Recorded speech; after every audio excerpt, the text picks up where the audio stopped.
Hello! Bienvenue sur encore une page! Aujourd'hui, on se retrouve pour ma pile à lire du Pumpkin Autumn Challenge 2021. Encore une fois cette année, ce challenge revient, mon challenge préféré. C'est la 3e année que je participe au Pumpkin Autumn Challenge, puis quand c'est annoncé, je suis comme j'ai enfin le droit de dire que je suis tannée que ça soit l'été, puis de pouvoir plonger dans mes trucs d'automne. Souvent aussi, c'est en même temps que la rentrée scolaire, donc c'est parfait pour moi, tout vient ensemble. Là, vous allez voir, cette année, j'ai une pile à lire assez dans l'illustré. En fait, j'ai écouté la pile à lire de Guimauve. Vous allez voir qu'il y a beaucoup de ces suggestions que j'ai retenues où, en fait, je me suis beaucoup inspirée du fait qu'elle avait vraiment une pile à lire, beaucoup de bandes dessinées et quelques romans ici et là. Donc, j'ai décidé de faire un peu pareil. Ça ressemble un peu aussi à comment je lis en temps normal. Et comme vous l'avez vu dans les dernières semaines, il n'y avait pas de vidéo sur ma chaîne. J'ai décidé de profiter de mes dernières semaines de congé pour vraiment me reposer. Et là, je suis de retour, mais je sais pas, j'ai pas vraiment lu dans le mois d'août. Malheureusement, je vais vous en reparler dans une prochaine vidéo, mais j'ai décidé de garder ça simple en essayant de pouvoir lire ça si jamais je le fais pas d'ici la fin du mois de novembre. C'est pas la fin du monde, c'est juste une pile d'envie de livres que j'ai envie de lire prochainement. Pour le Pumpkin Autumn Challenge, je vais mettre les informations dans la barre d'informations sous la vidéo. Sinon, ben, c'est la même chose que d'habitude. C'est du 1er septembre au 30 novembre.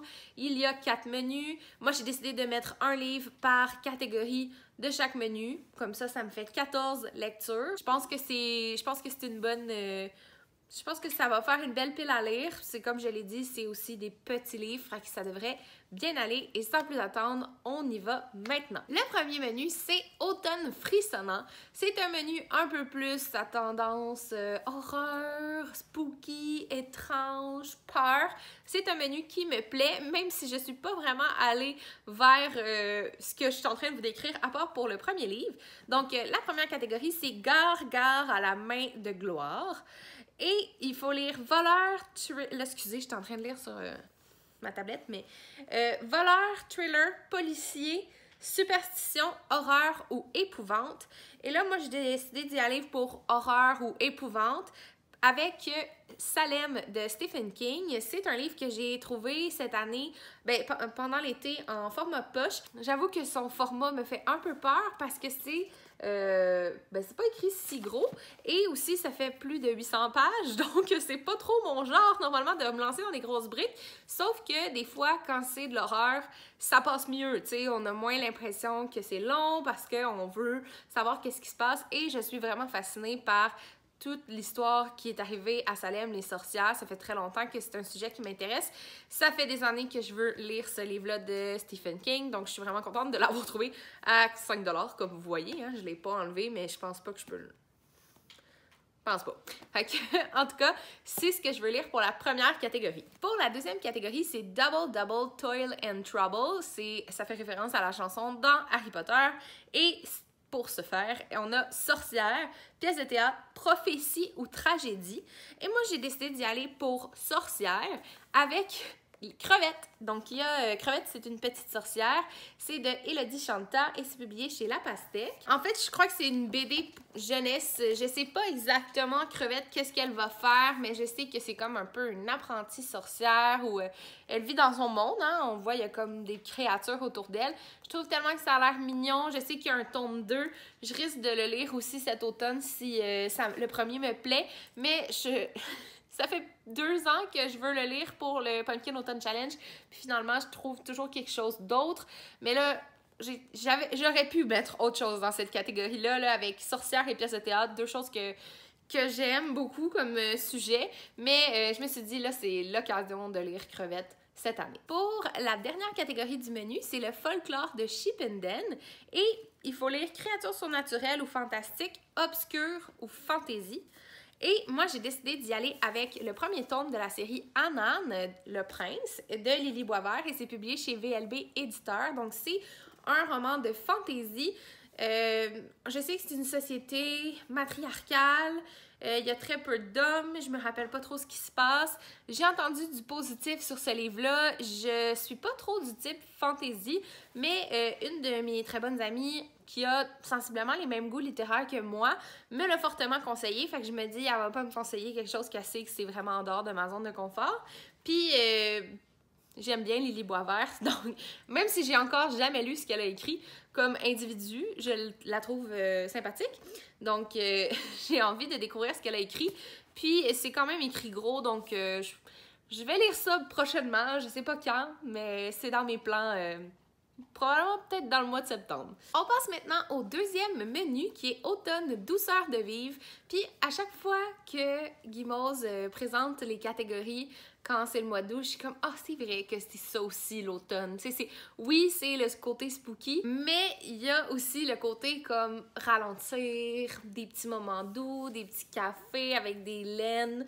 Des petites laines. Oh, c'est le fun. J'ai hâte qu'il fasse un peu moins chaud pour vivre ça parce que c'est encore vraiment l'été ici au Québec. Mais dans quelques semaines, déjà les couleurs, les feuilles ont commencé à changer de couleur par chez moi. Fait que je pense qu'on s'en vient vers ce climat. Donc, la première catégorie du menu, c'est It's Just a Bunch of Hocus Pocus et c'est Halloween, Samhain ou l'automne. Beaucoup de choses auraient pu rentrer dans cette catégorie, mais j'ai décidé d'y aller pour le deuxième tome de Aubépine, qui est Le Renard Furax. C'est toujours de Carenzac et Tom Picot. C'est publié chez les éditions Dupuis, donc c'est la même amie qui m'a conseillé Anan. Elle m'a passé en fait l'entièreté de la série d'Aubépine, donc les 4 saisons, fait que je risque de vous en reparler à chaque pile à lire saisonnière parce que j'aimerais vraiment ça, les découvrir, puis regardez comme ça fait automne, là, avec les feuilles qui tombent, le petit renard, comme j'ai vraiment envie de boire un latte à la citrouille épicée, comme ça vraiment l'air parfait. Je sais pas encore si c'est totalement ma série de BD, mais c'est quand même doudou, ça se lit très bien. C'est des belles illustrations en couleur, donc je pense que ça va vraiment me mettre dans un bon mood. Pour la deuxième catégorie, et là c'est celle que tout le monde massacre, et Gigi, tu ne trouves pas que ça sent drôlement bon à la Gutioki Panja? C'est parcours initiatique, jeunesse, famille ou nourriture. Moi, j'ai décidé de prendre les mots-clés jeunesse et nourriture avec Ma vie de gâteau sec. C'est un roman jeunesse, puis il y a référence à de la nourriture dans le titre. C'est une série de livres que j'ai vu sur la que j'ai vu passer dans les mains de mes élèves, beaucoup à l'école, mais aussi sur la chaîne de Karine la bouquineuse qui dit avoir vraiment aimé cette série-là. Ça parle d'anxiété dans le milieu de la danse. C'est comme une jeune fille, je pense en secondaire 4, donc à peu près 16 ans, qui vit, j'imagine, des premières fois, en tout cas, je sais pas trop, mais c'est écrit très gros, très espacé. J'ai vraiment hâte de découvrir cette série-là qui me fait de l'œil depuis plus d'1 an et je pense que ça fitait vraiment bien avec la catégorie là, jeunesse, famille, nourriture. Je pense qu'on est vraiment pile dans l'idée de la catégorie. Pour la troisième catégorie, c'est Il suffit de se souvenir de rallumer la lumière et pour cette catégorie, on doit lire Feel Good, santé mentale, émotion. C'est quand même vague dans le sens où il y a bien des choses qui peuvent te faire sentir bien, il y a bien des choses qui peuvent parler de santé mentale ou faire du bien à ta santé mentale. Et émotion, c'est assez vague dans le sens... Moi, je trouve que c'est assez ouvert comme catégorie. Et j'ai décidé d'y aller avec une recommandation de Guimauve. Je pense pas qu'elle l'avait mis dans cette catégorie-là précisément, mais j'avais vraiment envie de le lire suite à sa vidéo. Donc, c'est le grimoire d'Elphie, L'île presque, et c'est publié chez Dracou. Et c'est de Arleston, Alouette et Minnie Ludwin. Ça dit, depuis la mort de leur mère, Elphie et Magda vivent chez une tante acariâtre. Mais un jour, leur sœur aînée revient de Londres. Elle a transformé un bus anglais en librairie ambulante pour aller de village en village. Une nouvelle vie commence. Leur première étape les amène dans une île bretonne où de vieilles rancœurs secouent la population pour un mystérieux timbre perdu. Mais surtout, Elphie découvre qu'elle a hérité des talents de sorcière de sa mère et d'un grimoire qu'elle doit nourrir de ses écrits. Ça me semble vraiment feel good pour moi. Ça parle de librairie, de sorcière, c'est une bande dessinée, ça a l'air vraiment tout doux. Je pense que c'est vraiment approprié pour l'automne. Puis j'ai vraiment envie de la découvrir, là, encore plus en lisant le truc avec une grand-mère, une sœur, en tout cas. Tout ça, ça me plaît pas mal. Pour la dernière catégorie, c'est « J'ai un dragon et j'hésiterai pas à faire feu ». C'est une référence à Shrek que j'apprécie énormément. Et pour cette catégorie, c'est « Humour, illustré, anthropomorphisme, animaux ». Et là, j'ai pas encore vraiment arrêté mon choix. Je reviens de la bibliothèque, mon autre bibliothèque en fait, et j'ai trouvé ce que je voulais lire pour la catégorie « J'ai un dragon et j'hésiterai pas à faire feu ». C'est parce que je savais, mais j'avais pas trouvé à la première bibliothèque. Donc, et moi, j'avais vu passer ce manga-là sur la chaîne de Chantal, la Bibliothèque Jaune, l'an dernier, et j'avais vraiment envie de le découvrir. C'est Supinu de Yu Ori, et c'est publié chez Komiku. Donc, c'est un manga. Supinu, c'est comme un espèce de petit chaton, petite boule de poils affectueuse qui aime la soupe, je crois.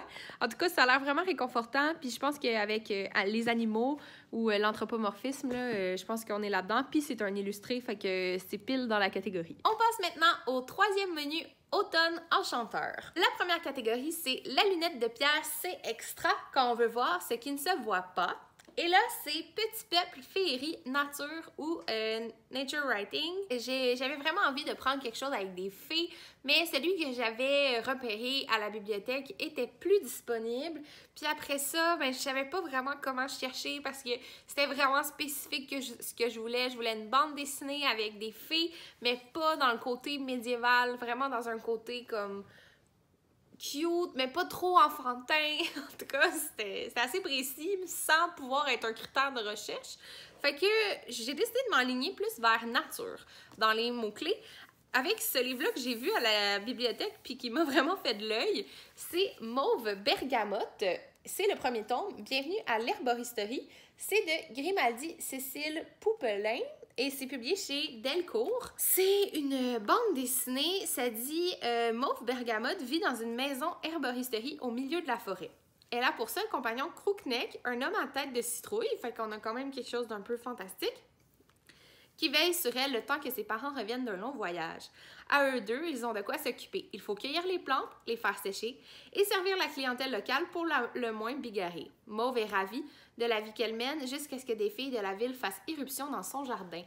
Et comme elle doit s'occuper justement de plantes, qu'elle s'appelle Mauve Bergamote, ben je me dis... il y a quand même pas mal de références à la nature. Je vois qu'il y a des oiseaux, il y a un homme à tête de citrouille.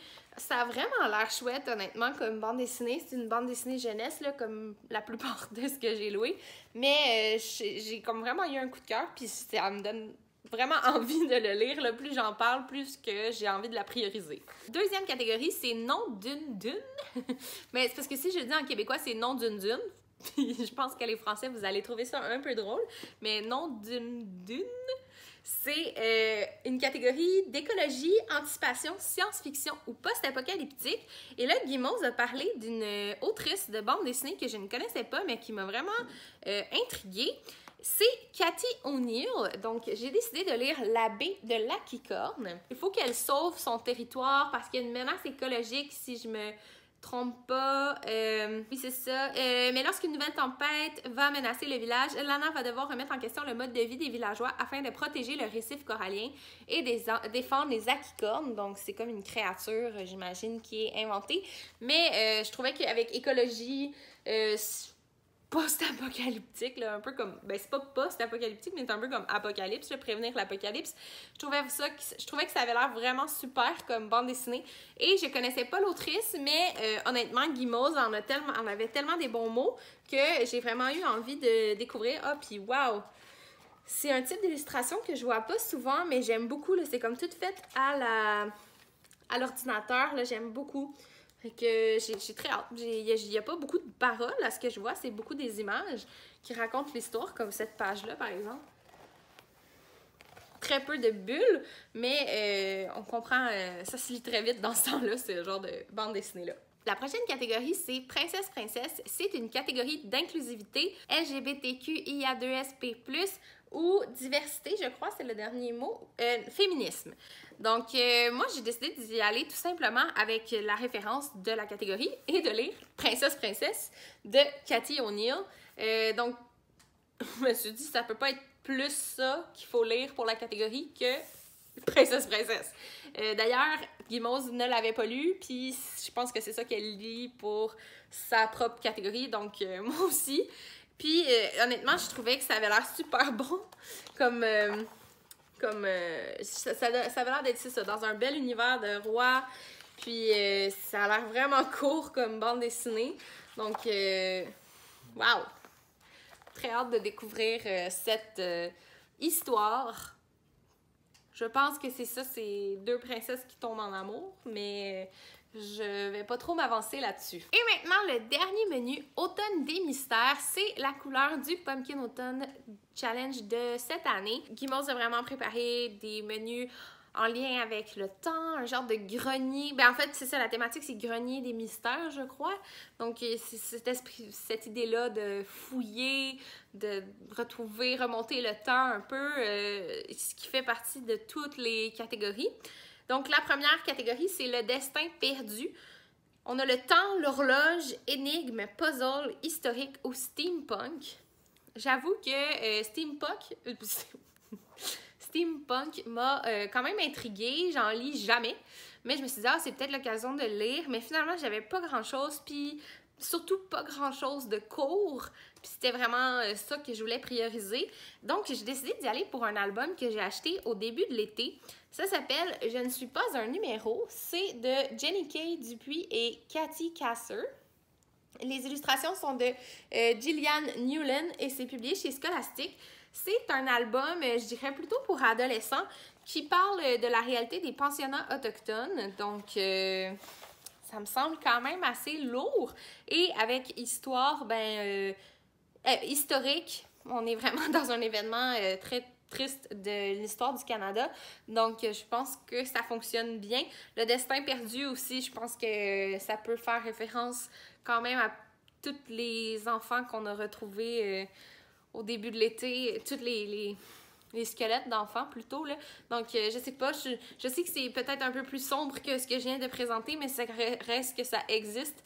Puis j'ai envie de le découvrir parce que peut-être que j'aimerais l'utiliser à mon travail avec les élèves. Pour la deuxième catégorie du menu, c'est les ruines de l'Atlantide. Et là, on doit lire un conte moral, philosophie, récit métaphorique ou mythe et légende. Et moi, j'ai décidé d'inclure mon premier Larousse des légendes de la mythologie. C'est de un collectif d'autrices, si je ne me trompe pas, et c'est publié chez Larousse Jeunesse. Donc, c'est plusieurs légendes de la mythologie grecque.